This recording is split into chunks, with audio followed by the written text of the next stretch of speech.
Well, AJ, you didn't tell me. There you go. All right, perfect. So I think, Andres, correct me if I'm wrong, but today, across the 168 investor-owned utilities and about 2,800 public power, the spending annually in the US is about 50 billion, right? I saw some analysis somewhere that's going to have to triple, right? So let's jump ahead. I'm going to give Albert Einstein some credit there for what he said, which is you have to think different. I'm not going to waste any time on this slide. Most of you have seen this. I'm going to jump right ahead. The topic is the Internet of Things. And what does that mean, right? That's the topic of the day, right? My sense, as I discuss it with you, is it's not just about the sensor. Sensing is becoming ubiquitous. You're sensing various kind of things automatically as much as possible. And let's pause for a second and start differentiating between data. There is a cost of collecting data. Data by itself is worth nothing. It's a waste unless it is placed in the context of where, what, why something is happening, right? And you kind of walk through the evolution of, oh, that's information, that's useful information, and then you get to actionable information. And even that actionable information, which we tried 40 years ago, 50 years ago with these systems called supervisory control and data acquisition, these are like air traffic controllers, basically sitting on the screen saying, whoop, there's an alarm, I got to do something, right? They're going to start getting overwhelmed. So the wave of AI is upon us. And we, Sentient Energy, want to show you in the next few slides what that means. But let's not forget, in the previous presentation, you heard that Europe has got a panel evaluating, and they've put in new rules for AI. In the United States, there's a special committee beginning to look at it. We have had various hearings. I'm following those closely. Most people, when they hear AI, tune off, whatever, right, Victor? Right? Exactly, right? So until you talk about credible, proven outcomes, it's just a buzzword. It doesn't mean anything. But then it comes with consequences. And the consequences are, if AI is indeed going to help us as human beings there, we're going to have to change what we do. And we hopefully are going to be doing things differently for better. And that sometimes means completely different business model transformations. And we'll get into that here very, very quickly with our solution. So, like I said, this is the only presentation on who we are and what we do. But think about this. Daryl's stuff is on the left of the page. Extremely high fidelity sensors, monitoring multiple kinds of parameters. Just to kind of let folks know what do we mean by high fidelity. The United States grid runs at 60 hertz. The founder of Sentient Energy basically had the wisdom to say, in order to measure something, you have to be measuring it at least twice that resolution. Okay, so on the overhead side, we are measuring over 130 samples per cycle, and twice that on the underground with the capability to go even beyond that. So there's a huge amount of information going into our platform. Right? And that platform today contains over 200 million waveforms. We have 25 plus classifiers in there, and we'll get into what it does. And by the way, it doesn't stand in a silo. It has to feed into the control systems of today, right? And you have to prove to them that our interruption with new actionable insight is going to be worth their time. So please help me here by focusing your attention only to the top right of that page.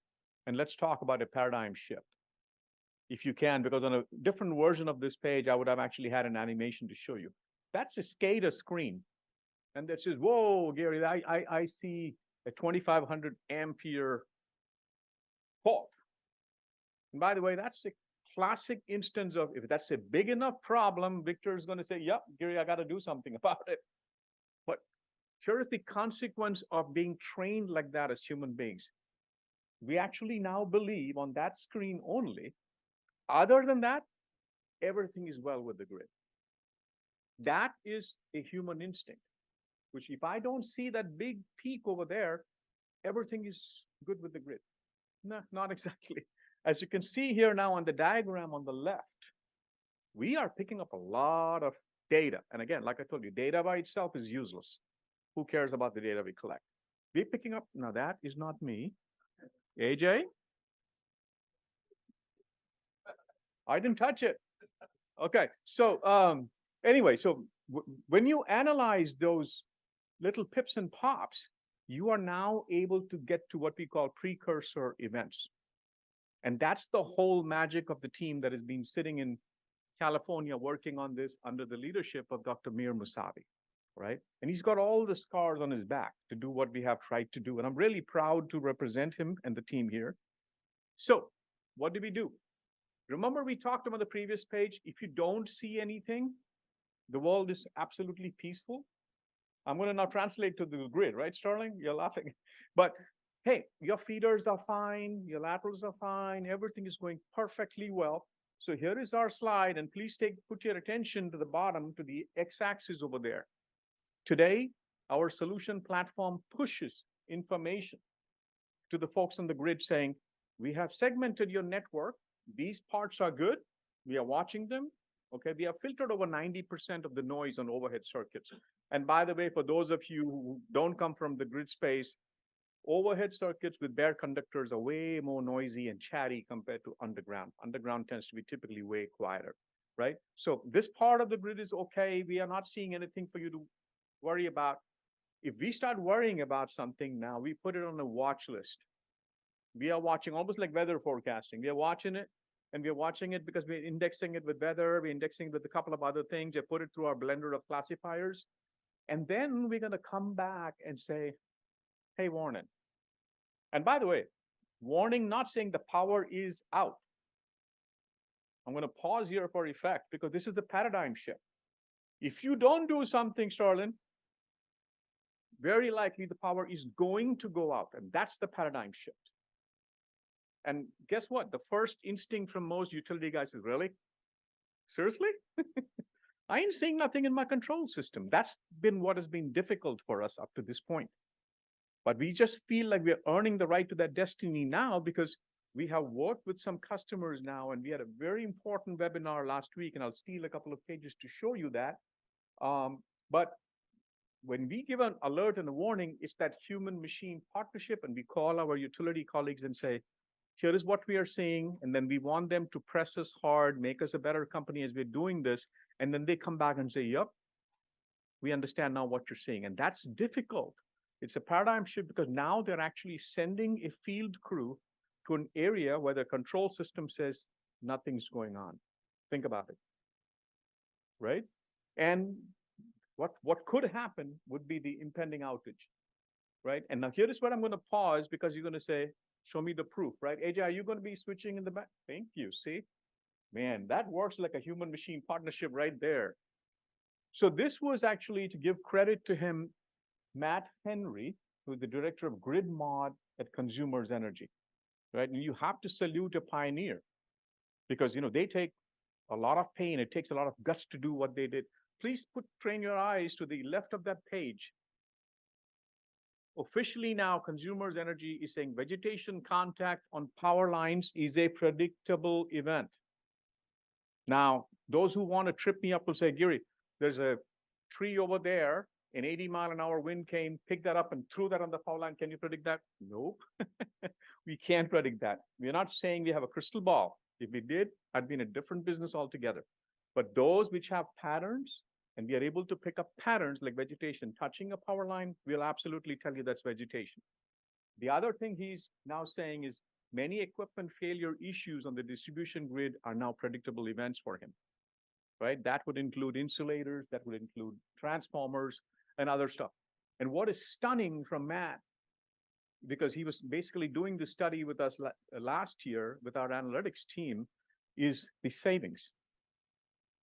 70% savings in the project that he worked with us, right? Absolutely stunning information. Would you mind switching to that last page, sir, AJ? There, thank you. Look at this, right? This is the granularity at which his team was able to look at some of the use cases we gave them.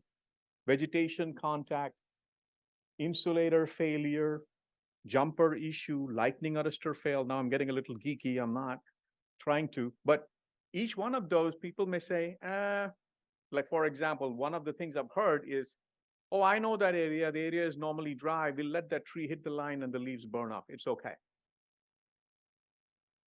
It happens. I've heard utility guys say that.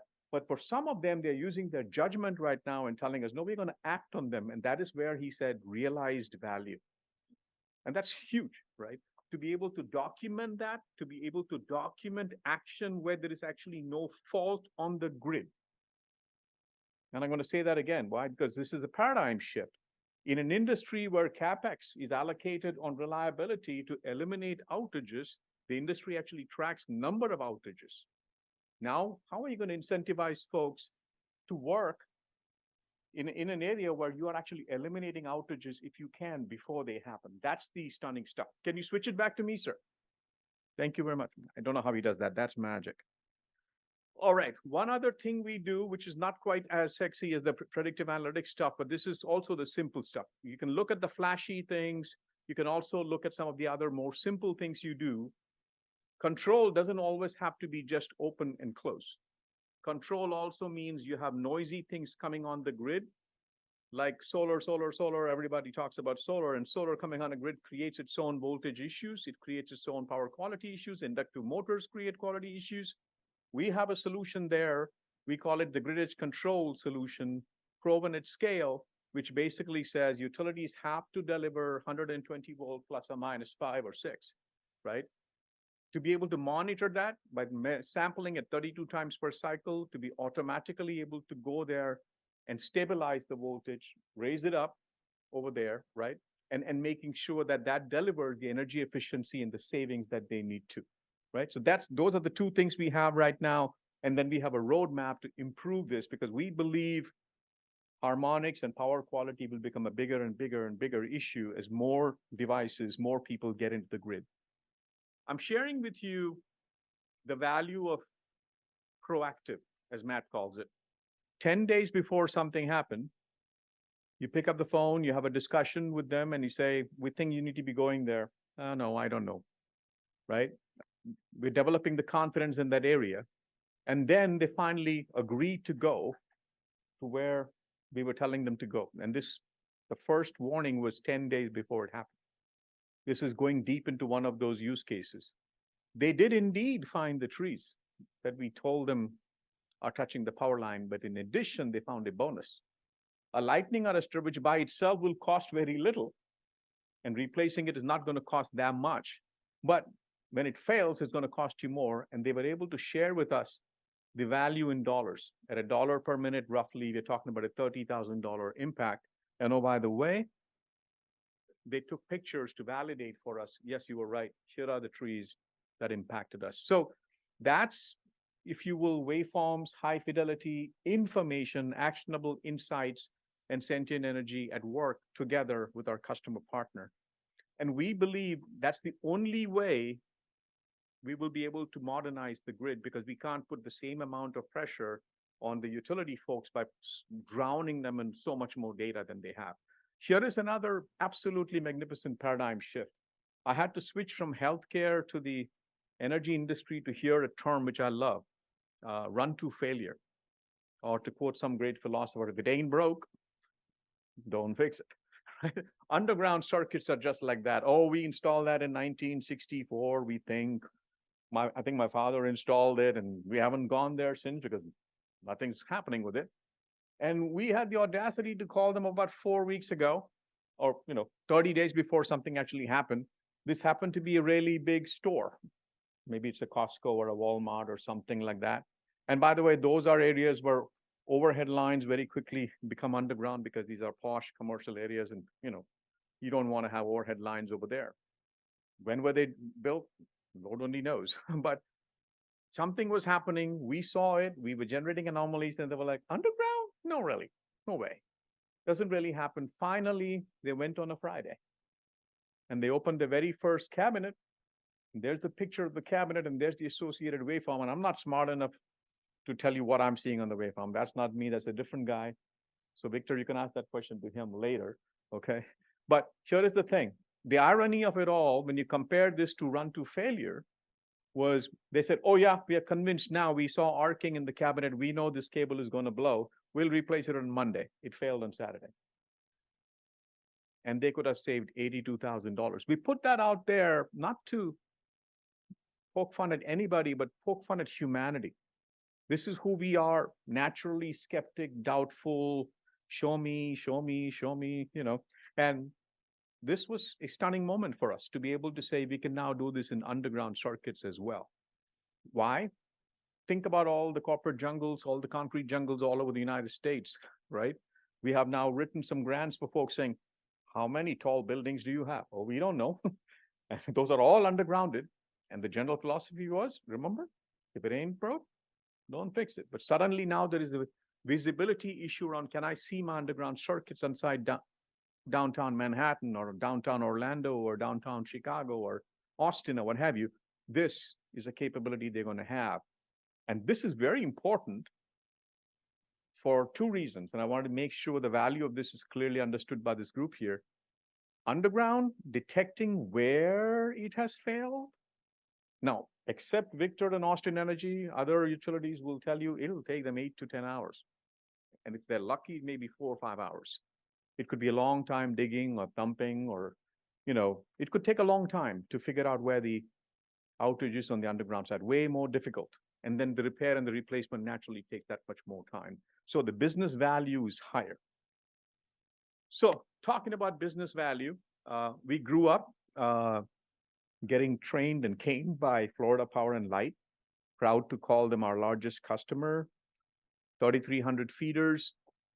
We have over 30,000 devices, and Daryl and team have got all the scars on their back to tell you they are a magnificent customer. And Florida being Florida, every year it's a question of which hurricane is going through now, right? And then there is a wonderful webinar on our website last year where the gentleman who is in charge of the budget for grid modernization basically we had the analyst ask him, separate out everything else you invested in. You invested in an ADMS, you invested in some reclosers, you invested in AMI.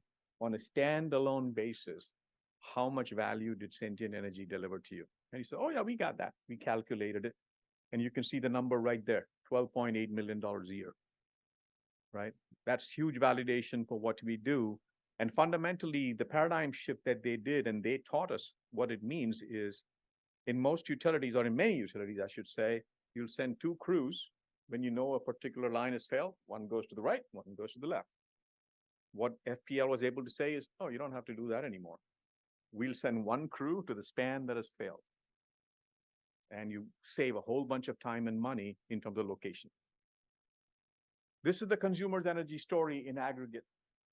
And this is what Matt talked about last time, 2 days ago on the Energy Central webinar, and that link will be out there. They're committed to working with us. We are honored, proud, and thrilled that they are being able to justify the work with us. How many truck rolls for routine patrols will a solution like this avoid? How many drone patrols are then therefore unnecessary? Or satellite imaging is unnecessary because we're able to do that. That's the next thing that's going through my mind. And you can see the enterprise value of what they have done. They think, so they have gone beyond that metric called SAID, which is the duration of the outage reduces. Now they're all focused on the frequency of outages. How many outages am I having and how many of those can I eliminate? That's the focus they're having and doing a magnificent job, I must say. Hats off to Matt and the consumers team. And then the last one, when every discussion that you go into in a grid conference is about EVs and solar and wind and batteries and everything is going to be great. Well, here's a case study done for us by NREL, available on our website. They had to deploy over 3,000 of our devices at locations in Colorado because those fine folks in Colorado, as you know, I don't know what is it, they smoke or drink, but anyway, a lot of solar on their roofs, right? And a lot of EVs. They've been doing this for 10, 12, 14 years, right? Lovely folks, pioneering, visionary, just like our friends here in the room. And their savings are staggering with a solution like this. The benefit of a solution like this was that they were actually able to defer deploying a $20 million transformer, and they were able to save $16 million of economic value.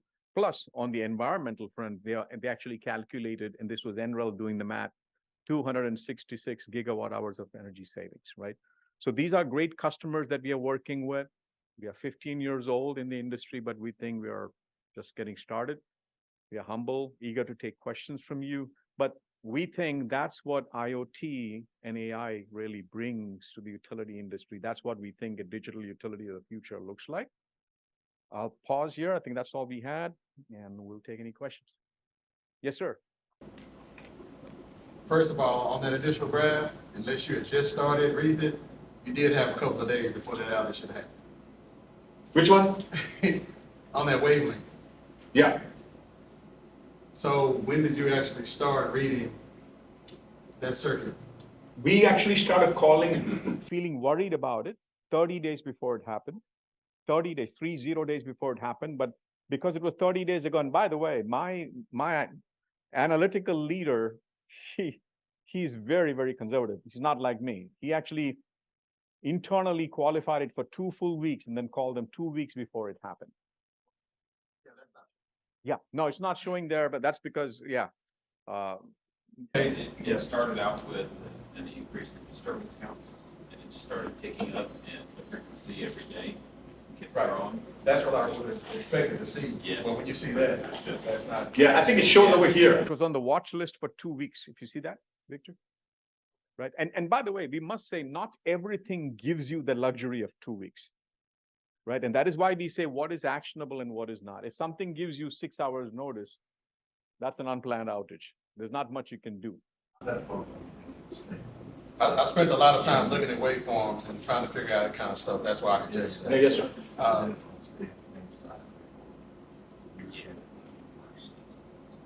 Different. So that what you're seeing there is the actual fault waveform, right?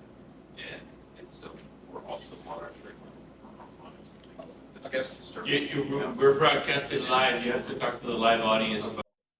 Yeah, I think the question was about this particular waveform vis-a-vis the other waveforms we see, and the answer from our technical leader, Daryl, is that this is the fault waveform. We are seeing a lot of other waveforms, and we're also seeing the count of these, what we call anomalies, and the increase in the count of the anomalies a couple of weeks before is what was The paradigm shift for us. Yes, sir. And one more thing, current diversion. Is there any way that you can actually see that? You can show some type of waveform showing that that's happening. Oh, yeah. We can. You can't ascribe it specifically to one unique waveform. I mean, sometimes you can because the signature is that distinct, but it becomes a combination of anomaly count and a pattern of waveform. But there are events for which we have signature that we are able to classify. For example, a lightning strike. We know what a Florida lightning strike looks like. We know what a badly switching capacitor looks like. We know what a trip saver operation looks like. We know what an inductive motor spinning up looks like. Those are uniquely categorizable, but most of them are just attenuated waveforms, as you know, right? So to get to a unique signature is a little bit more complicated than that. I don't know if that answers the question. Yeah, awesome. Other questions? Well, listen, thank you so much for your time. Appreciate it.